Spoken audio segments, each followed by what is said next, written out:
Selamat siang Indonesia. Anda menyaksikan seputar berita terkini pukul 11 WITA bersama saya Agus Jagatraya. Komisi Pemberantasan Korupsi akhirnya memberikan keterangan resmi operasi tangkap tangan di sejumlah wilayah Jakarta Utara terkait perkara putusan Saiful Jamil di Pengadilan Negeri Jakarta Utara.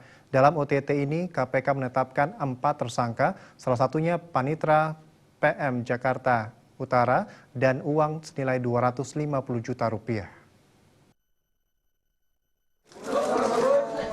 Pasca operasi tangkap tangan yang dilakukan KPK di wilayah Jakarta Utara, Kamis sore terkait perkara putusan Saiful Jamil di PN Jakarta Utara, KPK menetapkan 4 tersangka dan menyita barang bukti berupa uang 250 juta rupiah.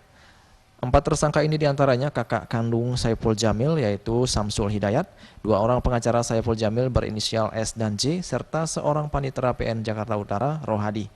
Ketua KPK Basyariah Panjaitan mengatakan awalnya KPK mengamankan 7 orang dari operasi tangkap tangan di 4 wilayah. Namun setelah dilakukan penyelidikan, KPK menetapkan 4 tersangka, sementara untuk 3 orang lainnya yaitu 2 orang supir dan seorang lagi panitera pengganti PN Jakarta Utara dipulangkan.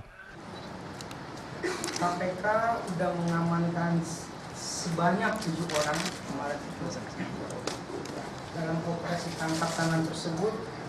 Sekitar jam 11 ini diambil dari 4 lokasi yang terpisah.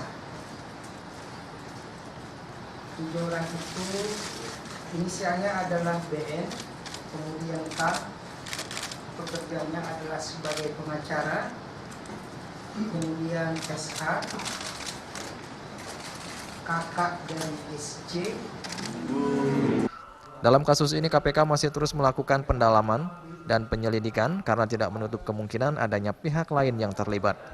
Dari Jakarta, Ade Permana melaporkan. Pemirsa, demikian seputar berita terkini kali ini. Terima kasih atas perhatian Anda. Selamat siang Indonesia.